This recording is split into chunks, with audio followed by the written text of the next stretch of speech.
Well, hey everyone, welcome to the Permission Portal with Paul Mark and Laz. I'm Paul Mark. And I'm Laz. Let's open the portal. Okay, Laz, we have had several of my friends here and some that we're both close to. Yep. This guest, I know well. You know them much more intimately. She's one of your best friends. She is.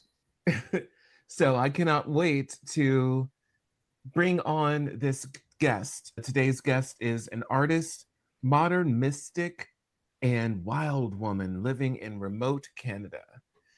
No stranger to death and rebirth, she has reinvented herself many times, from high school math and science teacher in a northern First Nations community to owner of a nutrition and fitness company, intuitive guide, copywriter, and banker. Wow. Her journey bridges the worlds of structure and spirit, offering a living example of what it means to transform from within and beyond the system. Welcome, Padmavati, formerly known as Brittany Wylde. I met her as Brittany, to the portal. Come on in, Brittany. Welcome. Hey, thanks for having me. I love that there's even hand gestures. This portal is opening. I love it. Thank you. Yes. Yeah, what's up? Thanks for coming. It's our first love of interpretive dance. You know, we have to do all this sign language. Actually, this is applause Perfect. in sign language. We will work on it though. Yeah, I was thinking about that too just now. I was like, this needs and yeah, do you know how many times, even in real life, I'm like, real applause. And they're like, well, what? I was like, no, let's real applause. Yes. That comes spin off of this conversation we were having earlier about celebration. Yes. Yeah, definitely. I celebrate the small stuff. And one of the things that I don't hand out all the times is an atta girl. And I don't know if you saw the movie 9 to 5, but that's where it's from. In 9 to 5, there was a moment where Lily Tomlin is like just had a rough day, and there's this drunk in the office, and she's like, I need a drink. And the drunk goes, atta girl. And so there are times with my clients when they have a really big breakthrough, they get an atta girl. And that's just, you know, I don't hand them out willy-nilly, but every now and again, it's like that's an atta girl moment. That's what's up. Yeah, yeah. Check this out. So Brittany, aka, I'm gonna say it the way that she taught me to say it, Padmavati. That's how I say it, right? Yeah, okay. You got it. She's one of my best friends, and obviously, look at her. But we're going to talk a little bit about, before we jump into more questions, I want to talk a little bit about opposite sex relationships. And Brittany and I were talking about this yesterday, about how powerful this kind of dynamic can be. And there's like a school of thought where you shouldn't have it. And then there's our school of thought where, yo, this here is one of the most transformational kind of containers that you can be in when you hold that space. So I want to open that up, and I would like for you to fire away. Yeah. Laz and I were just chatting about it a bit yesterday when we were getting ready for the show today. And I said, this is something I thought about speaking about on the podcast. And I didn't really know how it fit into the topic because you invited me on for Permission to be Wild, which I'm excited to explore. And then some people watching or listening may know that I used to have a podcast called The Wild Podcast. It was your undomestication station. So I was thinking one of the ways that we domesticate ourselves is by putting certain rules over our life or our relationships. And one of those that is common, even in the conscious space, even amongst people who've done a lot of personal growth work, is to not have opposite sex friendships because of the way it could potentially harmfully impact a romantic partnership. So, for example, Laz is married, he's happily married, and I am a woman, and we're both attractive human beings. So there's a lot of fear, even in the conscious community, which is surprising to me, around that potentially being a destructive force in the partnership. So I actually wanted to turn it back to you, Laz, and just have you speak a little bit about your marriage and the growth that you've gone through in that. And if you can share maybe some ways of how being friends with me actually supports you as a man, and then also helps you be a better husband and enhances your romantic partnership. Yeah, absolutely. Thanks. So first off, a lot of people may have heard of something called red pill communities, or red pill, the manosphere, and the red pill whole ideology. And when I was really going through it with my wife at one point, I ran through all of the books that the godfather of that sphere wrote at the time. There was 3 of them, and I ran through them like that. I started looking at it like, oh, this stuff is real. It's been part of my life, and I see how I've been doing this. And then I look at all these women relationships that I have with women, and I'm like, damn, have I been holding on to these women as secondary outs, like the books talked about? And I was like, damn, I think I was doing that. And so I was processing in my own way. Now I know that I've just been good with women for other reasons. And I was shaming like my relationships with women. And a lot of these people do the same thing. They're shaming the aspect of being able to have relationships with women because it's this belief that, oh, I'm holding on to her, this feminine, this relationship with women, because if this doesn't work out, I have these in waiting. And that's just, that right there is something that will put a wall up between the intimacy another man can have with women. And I'm glad I got over it, because having friends like her have been, and I want to speak specifically to her and our dynamic, because we met inside of the same, I met Paul Mark and Padmavati the same weekend, the same day. I was already, I've been married for 10 and a half years. She had a partner at the time. I remember seeing them and I was like, man, that couple is cool looking. I think she had on her like this yellow fur. Yes, that's right. I would say the fur. Was it fur? Or was it like those light kind of feathers? Was it fur? It was fake fur, yellow fake fur, and like booty shorts, and just showed up. It was like the right container to show up in my full expression, for sure. Oh, full expression. And I mean, she's fit, she's like attractive fit. She had on booty shorts, a yellow vest. Like, I was like, and he had on glass. I was just like, man, this couple looks really cool, right? Mm-hmm. And I didn't think anything of it. And we had this short interaction at the grill. She was cooking at the grill, and it was just like, what, hi, hello. And a year later, a little less than a year later, we ended up becoming friends. And we had a call on the calendar every other Sunday scheduled for at least an hour where we could talk, go back and forth. And this when she had moved back to Canada. And we did that for months. And then it tapered off to where it just, hey, we're going to check in. Hey, you got time to check in this day? Yeah, we got time. Or sometimes she would just shoot me a message, or she would call me and I would call her. Now she's one of my best friends. And seeing her evolution of moving, getting offline, stopping being a coach, sharing her journey with me, with calling in a man and the kind of husband that she wants, and being open the entire time to all these different men who wanted to court her, and saying, yeah, I think this one might be it. This one's not it. Her sharing what she was going through, being a mirror to what I was dealing with, or showing me something that I wasn't seeing. And then I'm able to take what I got from the conversation with her and bring it home and be the man that I've chosen to be.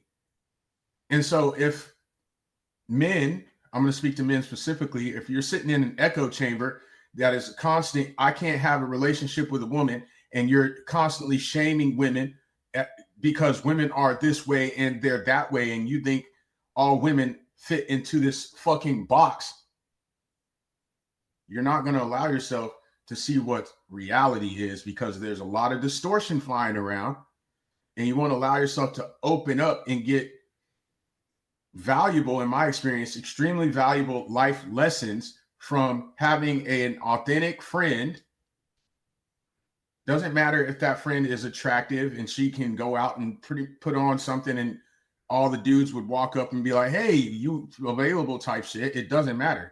Like that, when you can hold that line and that none of that shit matters and you can dive deep, to me, it supports the man in being able to love their partner more.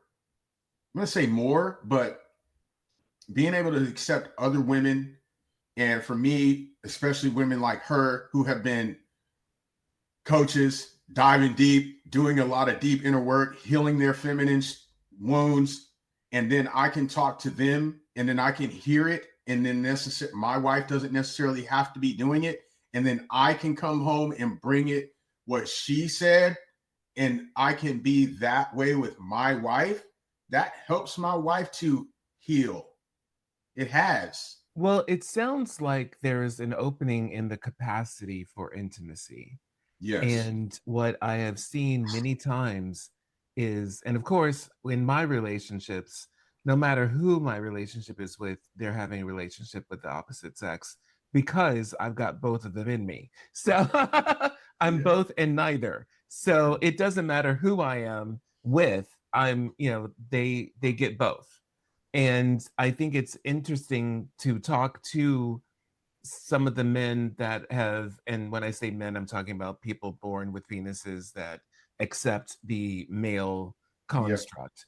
Because I have lots of friends that I don't want to exclude who have different gender dynamics. But when we talk about the straight cis men that I know that are in this relationship or trying to get into relationships, and they feel like, I'm looking for a wife, a girlfriend, a partner. And once I find, it's like I'll be friends with all the women until I find the one. And then the other women don't exist anymore. They can't exist anymore. And it's like, well, you were friends first, And it's important that often in long-term relationships, when a couple comes to me, the first thing that comes up is, why are you trying to fix your partner? Because that's not your job. So there's a reason why doctors aren't allowed to work on family. There has to be something external because otherwise you're going into it with something with an agenda. And in that kind of partnership, the agenda should only be to love and support. And there are certain areas where that person may not be ready to talk about those things. And yeah, you can hold space if they come to you and say, hey, this is coming up for me. You can hold space for them. But when you come to your partner and say, I remember you said something about childhood abandonment. Let's talk about that right now. And it's like, whoa, that's not the space for the intimacy. And that to me is wild. Now, if a person comes to you and says, hey, in a tender moment, I haven't felt this safe, and then the conversation goes there, you can allow them to say whatever. But when you start digging, you are now being invasive and no longer safe. It's important to have other people. When I see couples that live together, work together, and say that they're each other's best friends, I hope you have other friends as well.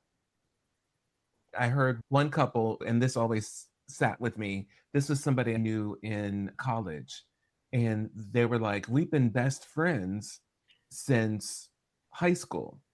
And here we are together, newly married. They were talking about one time where they broke up. And she's like, I was upset that I broke up with my boyfriend and I wanted to talk to my best friend. And so they were able to hold space for each other in that, where it's like, okay, we're taking off the boyfriend girlfriend hat and we're going into the best friend hat. And then we can talk to each other about that relationship. Not everybody has that kind of capacity. I used to want my wife I want her to be the everything. I wanted her to be my best friend. I wanted her to be my business partner. I wanted it all. Well, we didn't start off as friends. Yeah. We didn't start off as friends.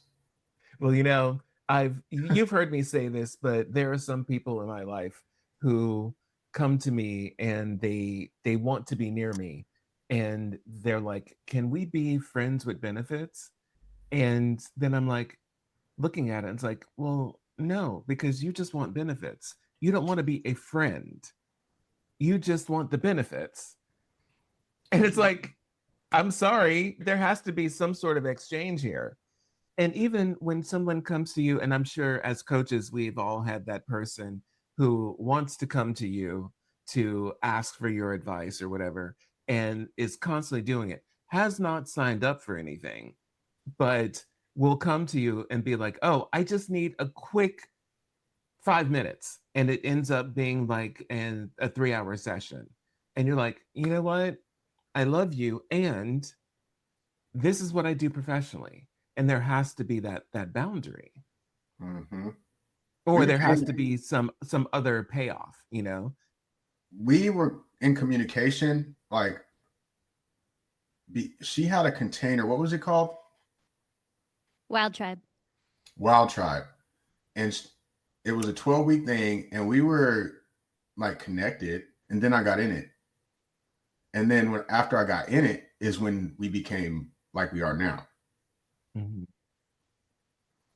I just want to jump in here. I'm loving your insights, Paul Mark. Thank you so much for sharing those. There's a few things I wanted to just connect some dots with so I think there's really 3 things when it comes to having opposite sex friends. And so one is trust, one is boundaries, and one is honesty. And so there were a couple of things that you were saying. I can't remember if it was Laz or Paul Mark, but if we're going to have these dynamics and we have a partner, we have to make sure that we have honest communication with our partner, right? As human beings, we're naturally going to be attracted to other people. And my relationship with Laz feels very platonic. However, there may be sometimes, say I was in a partnership, I'm out and I'm with my masculine partner and I find myself attracted to someone else. I get to be honest about that, right? It's not like we live in a vacuum, and that should not be a shame space, right? So there needs to be that honesty component. And then there needs to be trust in the relationship in the first place, so that you can have these dynamics outside of it and you still trust that that person's going to remain loyal to you.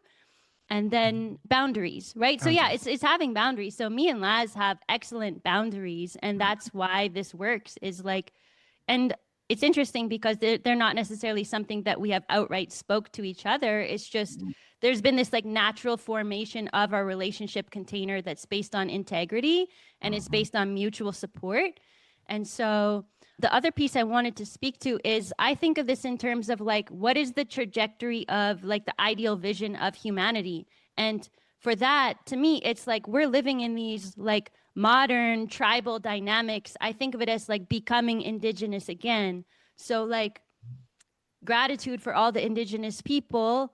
And that's the mentality, is like that indigenous wisdom. We need to pull that into all of us, regardless of race, regardless of religion, right? We need to, again, connect with the earth and connect with each other in community. So in that, there's going to be all different kinds of people, right? All various people of different genders, different races, right? We're all going to come together and we're going to have relationships with all different types of people, and they have to be in support of, our evolution. And so it has to come back to the trust, the communication, and the boundaries. And then like if we try to stay in this weird, like I'm going to place rules of I can only have certain friendships, like we're not evolving, right? That's keeping us stuck as humanity at a certain point of growth. Exactly. And and it's interesting because when I met Laz is a married man. No matter how hot I think he might be, he's a married man. Off the table. And even though I am single poly, that's not a conversation I'm invited into. And I think that we have to have confidence in knowing that this is who I am. Got it. Just like I meet someone and they say, "Oh, I'm straight." I'm like, "Okay, now that I know that, you don't have to say it again." And if the person continues to say it, it's like, "Okay, look, who you're trying to convince, you or me?" You know? You're trying to convince yourself, fool? Exactly. And it's like, and it's one of those things that, yeah, I know the feminine is very strong in me. And there have been a lot of straight men that come to me, and it's like in the confidence, the actual confines, of the friendship, it's like, you can ask me any questions. We can talk about anything. But if you tell me you are this, and especially if you're married, we're not doing anything about it. I can answer your questions all day long, but that's not something that I'm going to cross over. Unless your wife comes and says, "Yes, I'm in for this." Yes, that's and there's a whole other thing where there is permission and there's an invitation. But even when there's an invitation, I'm not obligated to accept the invitation. And I think that that's the thing. Ta has talked about, when you see an attractive person, a lot of straight cis men don't compliment each other because it's like, "Oh, that sounds gay." I know when my friends are attractive. As a matter of fact, I only choose attractive people to be friends with. Brittany says she had something to say to me about that. I noticed one day both my friends are attractive people, and she was like, "Interesting." But I have something to say about the whole integrity of being someone who isn't heterosexual, and the way, like, now you're one of my best friends, right? And that, if that integrity wasn't there with you, and I'm like, no, it was just very simple for me that, like, hey, because at the time I met you, it was like I was still really unraveling a lot of my old conditioning around people like you. And then I met you, right? And then so and then I got comfortable with this a couple times. I remember one time at Condor, I was like bent over the thing. You said some shit, and I was just like, "Oh, me would have wanted to fight your ass." And the real me, I don't know. I was bent over though, and you said some wild shit. Like, you said some Paul Mark level shit, right? And I was just, and I knew you were joking, and I was just like, I know Paul Mark is Paul Mark, and Paul Mark is being expressive. I know I'm a good looking dude, but Paul Mark be saying some shit that the old me would have got so activated. I'm in Condor, and I would have been talking shit and wanting to fight this fool. The old me, yeah, But when I had taken that hiatus from coaching, I was working at the restaurant downtown. This was after I already was a Condor. There was this dude. At first, I didn't know he was. I don't know if he was like men and women. I think so. But I went to have a few drinks with the people I worked with one night, and this fool was hardcore hitting on me. I had I'm ringed up. Yeah. And I'm like, you're literally inviting me. I'm married. You've seen my wife and kids. Oh, you might want to. And I felt the old me. I was just like being able to stand there, and I'm drunk. Like, I had a few ranch waters that night. And I was lit. And I was so proud of myself how I handled it, where my boundary was like, fam, no, that liquor is really getting to your ass right now. No, one, I'm married. Two, one, I'm straight, bro. Two, and I told you this like 20 minutes ago. I'm married as well, and you're still saying this shit. I said, bro, you need to check yourself, because the old me would have already beat your ass. Told him that. I'm not going to beat your ass right now, but the old me would have already whipped you. Oh, I got these friends, and I don't give a fuck about them. You need to realize, like, some people won't care. By the time your friends get here, you be laid out on the ground, and they need an ambulance to come and get your ass. Well, and there are some people you can play with, and there's some people you can't. And there are lines that you don't cross. Yeah, because I can have the boundary without needing to go to war with your ass. Exactly. But some people can't, fam. Some people ain't got there yet. So be aware of who you talk to. Well, and that's where the confidence comes in. If you know who you are and you know who you choose to be, nothing else can shake that. It's those people who are unsure that have that wobble room, and that can cause them to feel unsafe, which causes them to want to become the victor, get into a battle, Yeah. and all that stuff. But it's interesting. Even yesterday, I was online or in a conversation with a bunch of friends online, and one of them came in, and he's a person that's new-ish to the group.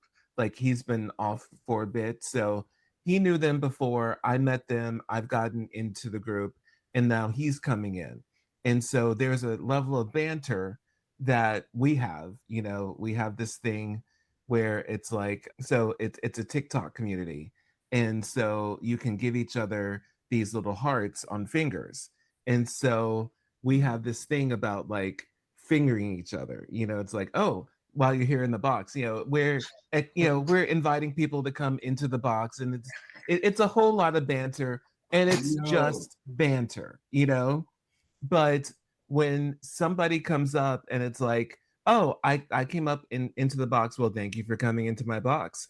And it's like, oh, I forgot to finger you. Come on, let's give me that. And so it's all of that. And this person who is, I found out later, is going through a breakup and is feeling rather insecure. He said it like 3 times in a matter of like 2 minutes. And I was like, that's your insecurity showing up. And he's like, oh, what do you mean? It's like, hey, you know what? I didn't ask. We are online. There is no way that any of this is actually happening. This is just how we banter. And he, went and stalked off somewhere. And I'm like, this is it. And I'm there with married men and their wives. We're all in this community, and we all joke about it, and everybody knows, and everybody's cool. And then you have one that comes in, every party needs a pooper, that's why we invited you. It's I was at my aerials class last night. I went to a bar class before, which I haven't done, the fitness class. And then I had my pole dance class. And my instructor was talking about how she's smacked pretty much everybody's ass who's in that room. And then we were joking about how she's going to create a separate waiver that's just about like getting your ass slapped. Like, if you don't like your ass slapped, then you don't belong in the studio. It's like when I was teaching Pilates on the reformer, and it's like, you can't touch people. Well, if people are falling, I'm going to catch them, because now it's like, if an accident happens in my class, now I'm responsible. I'm not going to go and willy-nilly touch people, but I'm like, if you're about to fall, I'm going to spot you.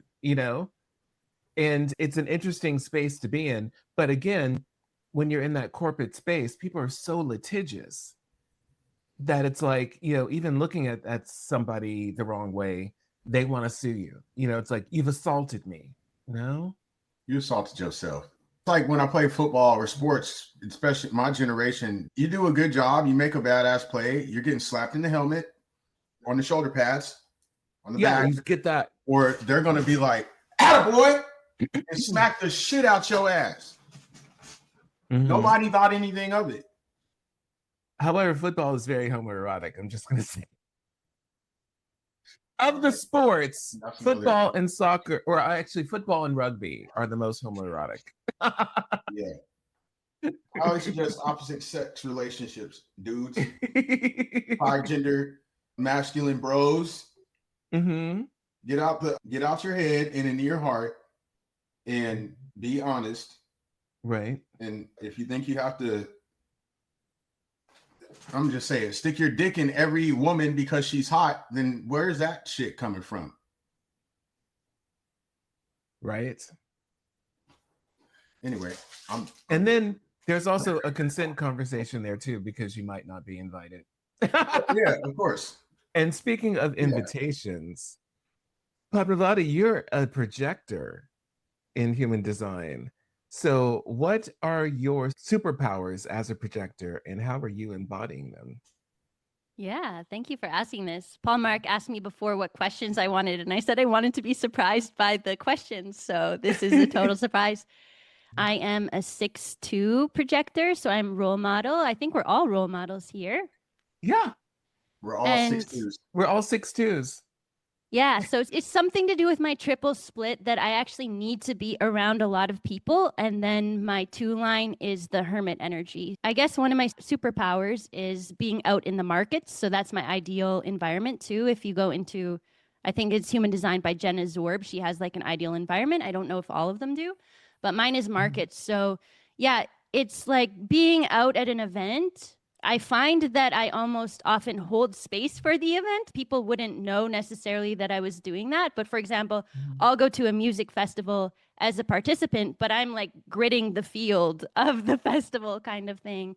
And then, it's even just one of my missions in life is just to share beauty, to spread beauty. And that's what being an artist is really about, right? So I see being an artist as everything in my life is art. So the way I dress is art. The way I speak is art. Not only the music that I create, not only the aerials that I perform, everything is art. How I prepare food, how I set a space, it's all art. And so with that in mind, spreading beauty, yeah, so like when I go to events, right, that's part of that triple split is going out and being in a space and even just being in ecstasy dancing at a music festival, like that brings so much beauty to the space that it can inspire people, even if I'm just, I'm not performing there, but I'm just participating. Like for example, this summer I was with one of my best friends, Zaylee, at a music festival, and her mom does ribbon dancing, so she brought these ribbons. I've never done ribbon dancing before, but like if you think of music festivals or places you've been at, it's not only the performers, if there's like a fire dancer in the crowd, or in this case, ribbon dancers, like all of those things contribute to the space and can leave an inspiring impact. So for me, it's about going out and being around large groups of people in whatever way. Recently, I was a banker. I just quit my corporate job about a week and a half ago. So it was interesting because I was bringing like my life coaching gifts into the corporate world, and I was attempting to sort of transform the corporate world from the inside out, and it all crumbled, interestingly enough, around a talk I was supposed to deliver. Some stuff came up. We don't need to get into it. But what I love about it is I was supposed to deliver that talk like exactly a week ago, and then the talk got canceled because of some stuff that happened, and now here I am with you, right? So the universe provided another way for me to have a platform to speak, and so I'm thankful to both of you for that. That's what it's really about for me. Is I really excel in like one-on-one spaces. So being invited to give advice, in this case it was financial advice. In the past with life coaching, it was often relationship advice or supporting beginner entrepreneurs in developing a brand that's aligned with their essence. I have a lot of gifts, but I think it all kind of comes back to that going out, being in the market, being around large groups of people. And then I can go drop really deep in individual settings as well. I'm able to see people in a way that almost swallows them. Like I had a human design teacher say, like being seen by me is almost like being swallowed by a snake. So it's very intense because I'm going to see all of your shadow. I'm going to see all of your light. It can be quite overwhelming for people. And then coming back and recovering in that hermit space, sort of integrating everything that I have seen or integrating my own inspiration so that I can go back out again and spread more beauty. So there's a lot there, but that would be some of my gifts that I think are related to my projector design. Facts. Oh, that's excellent. And it's interesting, all of us being 6'2s, Laz is a generator, I'm a Manny Gen, you're a projector. It's like, it's to see what 6'2 looks like in 3 forms right here. And all of us are the role model hermit, the guru, as it were. And so, but in different ways, And it's really interesting that when I first got my human design reading and it came up guru, that was something that I had been shying away from for so long. And I was like, oh no, no, not this. I was like, wait, I was like, can I be anything else? And they're like, no, that's what you are. And so So are you still encouraging people to be wild? What does that mean now to you? Yeah, so I'd say now it's more through embodiment. It's simply through my presence. So as I transitioned, I would say like during the pandemic in quotation marks, I was really in this warrior of light archetype. So I was really outwardly speaking out, basically alternative media, like the information that we wouldn't hear if we were tuning into the news or, whatever mainstream information was being given out. And so I was constantly seeking information around what really was happening in the world. And I noticed that I was actually only drawn to that information if my nervous system was dysregulated. And so I started to really focus on my nervous system regulation. And also, I started to shift into this artist identity. So rather than trying to change the world by speaking at it or telling people what to do, I started to just embody a new way. And I thought that that's a much more inspiring way of being. So with your question around being wild, it's the same thing. Like, I don't know that I can't recall really too much speaking about being wild on the podcast. It was more about this, I guess, through sexuality. We did like a whole season on sexuality, which to some people would be considered as a form of wildness for sure. And I guess it is because it's connecting to your primal animal body. And there's also like this mystical form of wildness, I suppose, that I embody as well. Like being a mystic is considered out there for people who are living in a more mainstream way of being. So for me now, being wild is like I literally live in the forest right next to a lake. I'm barefoot out there nearly daily. I'm foraging, I'm connecting with the plants, and I'm connecting with the stars. Like it's a very integrated way of being for me. And so when you're around me, I would imagine that you would feel it's different online, right? But in person, you would be able to feel how regulated my nervous system is, for example, from being connected to nature. That's something I even carried into the bank, right? When you're the most regulated nervous system in the room, you really have the power.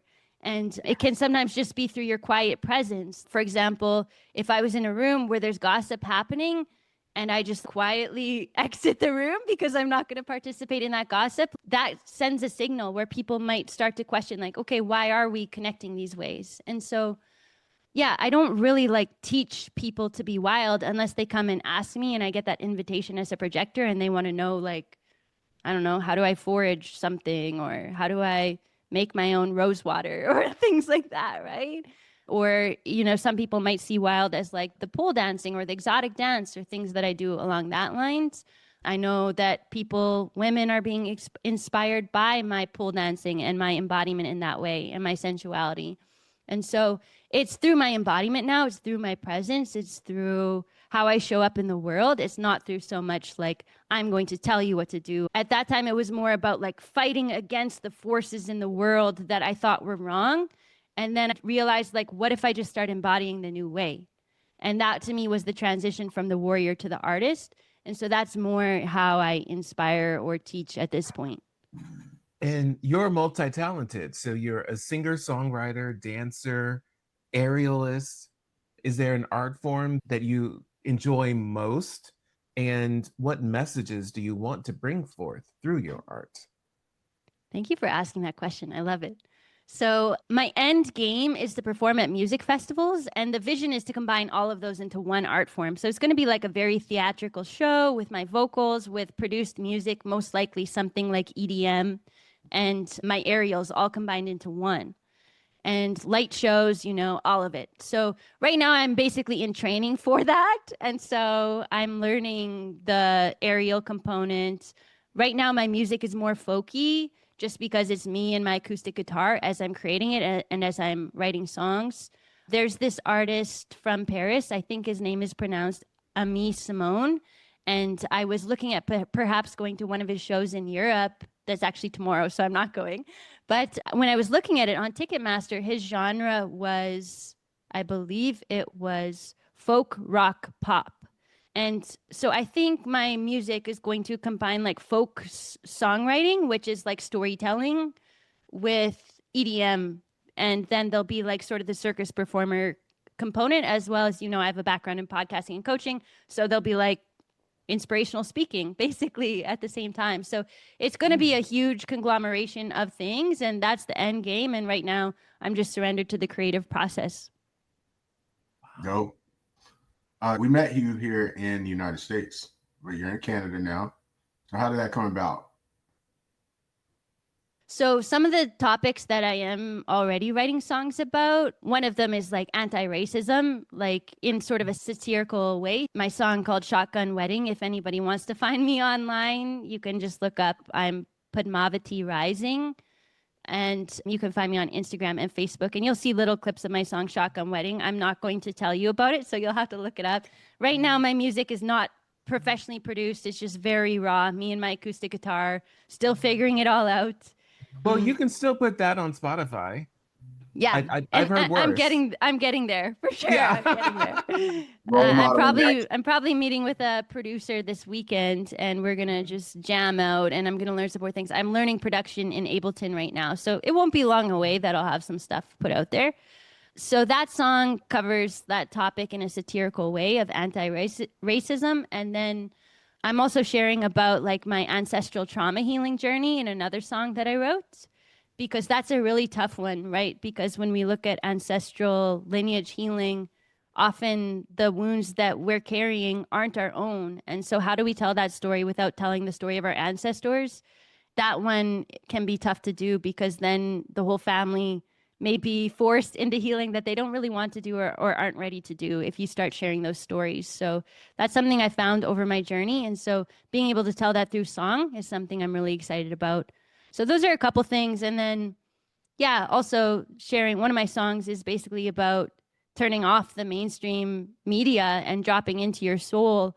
And so, like, who can we become if we're not so plugged into these devices? Who can we become if we're not so plugged into the news? Who would we become if we actually stepped outside, got around a campfire together, and spent days unplugged from that? Like, that's when we really access our mystical gifts and divinity, is when we're in that space. The media really feeds us this narrative that we're like these weird, like, but the characters in those sitcoms, like, they're not these mystical, divinely connected beings with chakras that we can channel wisdom. Like, that's who we are. I know that. You know that. But if we're only being fed the mainstream media, we think like, oh, I can be a lawyer when I grow up. That's great. Be a lawyer if you want to. We need lawyers. And there's this whole other mystical, divine aspect of our nature that we're not seeing in the media. So unless we turn that off and unplug and connect through plant medicine ceremony or just being in nature, we don't know that there's so much more to us than that. So all these stories are woven into my songs. And I'm excited to bring in different languages into my songs as well. Right now I have a little bit of Sanskrit in there. And in the future, I think there'll be some French and Spanish. So yeah, I'm just excited to really bring community together through it. And so Laz, you said we met in the States. How did I end up back in Canada? That's a long story, but basically I was in the relationship that you were referring to earlier when I was in the States. And originally I went down for a different relationship. Both of those ended. When my relationship with the partner I was with at that event, the Condor Approach, ended, about a week or two later, all my roommates turned on me. And so it was like just a sure sign from the universe. And I make most of my big decisions in my life with oracle cards. I'm also, in my human design, I'm a splenic authority, so it's also instinctual. So it was like this instinct, you gotta go home. And so I pulled a card too. It was like time to spread your wings. And another card was hermit. And so now I literally live in a cabin in the woods with like me and my dog. I live a hermit lifestyle, which is perfect for becoming an artist and for being a singer-songwriter. Like, I'm just out here in the woods writing my songs, right? It was just one of these tower moments. When you think of the Tower Oracle card of catastrophe and things burning, Paul Mark talked about in my intro, like being no stranger to death and rebirth. Like, this is my Scorpio design, to go through death and rebirth, to go through these tower moments and continually reinvent myself and surrender so that I can become whoever I'm meant to become in the divine plan. So that's what happened, was a tower moment of my boyfriend suddenly dumped me. My roommates all turned on me. And I was like, oh, I'm in a new country. I have some connections here, but I don't have a lot of support here. It's time to go home. So I rented a Suburban. I packed it during the night when my roommates were sleeping. I left with my dog at 5 a.m, grabbed one last nice latte in Austin, and then hit the road and drove all the way back to Canada. And here I am. Wow, that was a literal tower moment where Yes. like you literally got dumped. Everything got turned upside down. Yeah, and I'm just going through another one right now too with my corporate job, just leaving that, and my car broke down literally the day I went to put in my notice. It's like my life is just crumbling, but I know that only happens when what is going to take root next is the next level of expansion that I need. So I'm glad that I've cultivated that trust. Otherwise, it can be pretty ungrounding and scary in those moments. So, what does embodied liberation mean to you now? Embodied liberation. Well, let's focus on each word. Liberation, another synonym would be freedom. So to me, when I think of embodied liberation, I think of freedom of expression through movement, especially. Embodiment is about not having intellectual ideas, right? It's about actually being the living embodiment, being the idea. So often when we're learning through personal growth, we might learn something as an idea first, and then once we have it as like a unconscious way of being, then we have embodied it. As far as liberation, yeah, like I think of my aerials, I think of my dance when I think of embodied liberation is those things used to be really scary to me. I used to be almost like deathly afraid of dancing. And I think part of that is because I come from Mennonite ancestors. So some people don't know what Mennonites are, but Mennonites are kind of like Hutterites, if you know that. It's like a colony way of living, like living on a colony, fear and brimstones, Christianity. And so in that, dancing was seen as evil. And so for me to now be, and also, the women are typically very conservative in their expression. And so for me to be so like liberated in my embodiment through sensuality, connected to my sexuality, it's like, it's what I believe my ancestors were praying for that they may have never said out loud. And it's the things that they were never allowed to do. Those are the things that I now seek out, because that's what gives me the most joy, and that's what gives me the most bliss. And that's ultimately how I think we have the biggest impact on the planet, is because when we're vibrating those high frequency emotions of bliss and joy and love, we're like a tuning fork, right? So to me, the embodied liberation is, it's freedom that is expressing through my physical vessel. What's your core spiritual practices now? I love these questions, and I'm so glad I didn't tell you what I wanted to be asked. I would say my spiritual practice is really, there's like two foundations to it. So one is Dr. Joe Dispenza's style of meditation, which is essentially working with the quantum field. So learning how to manifest through energy rather than through matter.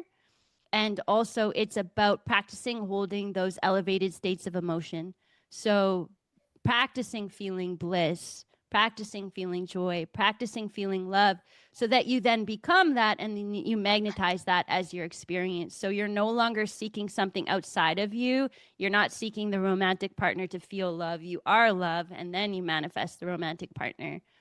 You're not seeking some kind of experience to feel joy. You're feeling joy, and then you get invited to the music festival or whatever, where you get to continue to expand that. So that would be one of the foundations. And then the other foundation is actually witchcraft. And that scares some people when I say it. It's a good way to vet the people that I'm dating, though. I just make sure I put that on the table right away. And if it scares them away, then okay, see ya. But my form of witchcraft, it's not like any certain lineage. It's just intuitively developed. I work with an altar that faces south, and it has an altar cloth that's split into 4 quadrants by the 4 directions. And I use one quadrant to represent the present, one represents the near future, one represents the distant future, and one represents the past. And of course, they go around in a circle, eternally connecting. And then I use like objects from nature, crystals, statues, herbs, different things. I just intuitively place them in the quadrants to bring about changes in my life, changes in other people's lives. I'll do this for friends or changes in the collective. Like, for example, you probably, even in Austin, heard about the wildfires in Canada. So, like, when there's fires near where I am, I might do a spell for rain or something like that. And then it might be something in my personal life, like a love spell, where I'm placing objects to represent certain aspects of the masculine that I'm calling into my life, or certain things that I want my relationship to have, certain essences. I might use things to represent that. Excellent. So, what are you trying to awaken in the world? Oh, it's interesting because, I really, when I was in that more warrior of light energy, I felt like I was trying to awaken things and change the world. And now I'm just trying to be happy. And I want to focus on my own joy and my own creative expression, because ultimately I can't control what anyone else does, is what I realized. And so my hope is that by being an example, I can invite people into that way of being for themselves. And then if they have questions around it and they want to ask me about it, that's when I can share advice around it. But ultimately, I'm here to share my art. I'm here to spread beauty.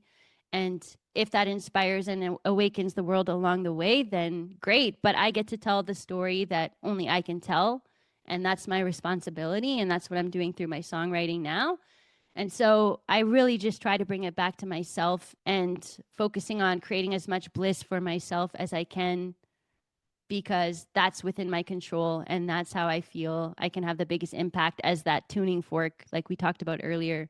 Mhm. Yeah, you work on yourself first, and then that vibration goes out to those that are near you. If they want it, right? A lot of people Yeah. reject it. Like, that's basically what happened in my corporate job. Is I was growing, right? Like, I was Mhm. vibrating higher and higher and higher. I was doing these practices, getting more dialed in, even my relationship with substances, so that my nervous system is like in a really good state. And all of those things combined, doing my daily meditations and showing up, I was like crushing my job. I was doing good. I was hitting my targets, exceeding targets. And then I think my vibration just got too high for the space. And so I outgrew it. But basically, I got rejected in the end. I was supposed to be doing this talk that I briefly mentioned. And when I went to get it approved, I ended up having a conflict that just I tried to escalate through the internal channels. And it was similar to what I shared about my roommates. It was like the company turned on me. And so it's like, okay, I don't belong here. And so, like, Time to go. so it's not like I'm just, sharing my light and everybody's like dancing in it and loves it. It's like, no, like people reject it all the time, and that's their choice. And that just shows me who my people are. So you were talking about witchcraft, and one of the things that would happen to me as my vibration was rising, my electronics were not coming with me. So I had to put a spell on all of my stuff that it would raise its vibration as I raised mine, so that I wasn't blowing out. Because you hear people who have an awakening and start blowing out, lights, electronics, computers, what have you. And I literally went through and I was like, okay, everybody listen up. We're on this journey together. So as I raise, you will raise. I might need to do that. I think that's going on with my car right now. So thanks, Paul Mark. Yeah, but back in the day when we actually had a separate GPS, it wasn't just on our phone. I had a job where I needed to be working with it. And I was on my way to a seminar. We're out in the boonies somewhere out near Bastrop trying to fit. And we knew it was Lake Bastrop. We were near the lake, no idea what side of the lake, no idea where this actual location was. And my GPS just literally blipped out.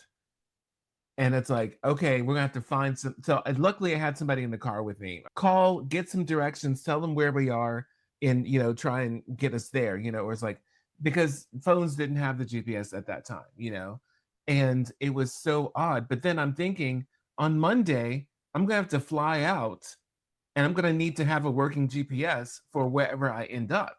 So I'm calling people, trying to borrow one. It's like, can I just use it for the week? And I don't know what's going on, but I needed to get to the place where I could buy another one. I was actually thinking of getting that one fixed and just seeing how I could adjust it. But, I didn't have time for that because I was in the midst of going to something to raise my vibration. And I knew that I was going to have to be in that energy for the weekend. And there are times where you're going to do something and the universe will just test you and say, is this what you want? Just like when you get dumped out of a situation, it's like, oh, you're getting too comfortable here. This is not what you're supposed to be doing. And it'll be like, okay, let's get you out, kicking you out of the nest to go and do what you're really supposed to be doing. Thank you. And I had a come to Palmark meeting with my guides about that too. And I was like, look, I will do what you want me to do. I will listen. Don't fuck with my money. Hey. Okay, I got a couple things. I love that you just said come to Palmark meeting. I will say come to Jesus, but all the no, time. no. And I also want to, before I ask this question, Brittany, you said something about being a witch. And recently, one of my homeboys posted about this witch's hut that he came across in the woods and was like telling it how he could tell that it was a dark energy witch and the luring of how the hut was set up and to be aware of it, right? And because there's witches who practice dark, there's witches who practice light. And there's somebody I know who used to be a great friend. She stopped calling, really. And when I called a couple times and she didn't answer, I was just like, I'm not going to call anymore. Interestingly enough, a 6'2", that commented on the post, there are no such thing as a good witch. And I mean, look, you're taken back by that. So I was just bringing that notice when she was talking about her practices. There's an altar. There is essences of what she would like to experience in the masculine that she's calling in. People do rain dances. People pray for rain when it's a drought. It's called spelling because you are using words and it is spelling. You heard that one before. And she was speaking about essences as in love, safety, connection, fulfillment, someone who could be a provider. There's a difference between essence and form. And when she's speaking about essences, she's not locking any one person or any one thing into trying to lock a person or manipulate a person into any space. She's calling in essences of what she would like to experience and people who fit the bill by their own freedom of self-expression and free will. So to say there are no good witches when people like this person who said that will go kneel at an altar and get hands laid on them and prayed over a spell is a distortion. And I just wanted to bring that into the space. Amen. Thank you. Expanding on some of the things that I was sharing there, because there was a lot packed in there and you unpacked some of it and made it even more clear. So thank you. And yeah, just one thing on that is abracadabra means with my word, I create. Abracadabra, yes. With my word, I create. Speaking into existence. Mm-hmm. Where you hear that from? So if you could give our audience permission to do anything in the world, what would it be? What comes up is be yourself, permission to be yourself. So to do that, it's about getting to know yourself, getting to know your aspirations, getting to know what you want from life, getting to know your fears, your limiting beliefs, and having the courage to work through those fears and limiting beliefs and embody your own creative expression, whatever that looks like for you. So I wanted to say on this show, I love that you're doing this concept of permission portal, because we know that we can give ourselves permission anytime. I know the three of us here know that. I didn't always know that. And even though we know that we can give ourselves permission, sometimes it can be one single little thing someone said, one little thread that gives us that permission. So, yeah, I just like to give people permission to be themselves and to really be in like a love relationship with themselves, get to know yourself and love yourself, affirm yourself, support yourself to be that version of you. Thank you so much. Thank you for joining us here in the portal. Where can we find you? Where can our listeners find you? Yeah, so I mentioned briefly you can find me at Padmavati Rising. So that's spelled PADMAVATI .rising on Instagram. And then on Facebook, it's just Padmavati Rising, like first name, last name. And that's just a personal page. So you would have to friend request me or follow me on there. Excellent. All right. Well, thank you, listeners, for joining us here in the portal. And please like and follow for more. Check out our links in the description. My links can be found at my personal links can be found at by Paulmark, BYPAULMARQ.com. And Laz can be found at Creator School, that's school with a K, not a CH.com, and the Lazarus Effect with an A, because that means cause.com. Share this with a friend or maybe a few. And if you have any questions or topics for us to cover, please send them to the permission portal, @gmail.com. And remember, the portal is always open.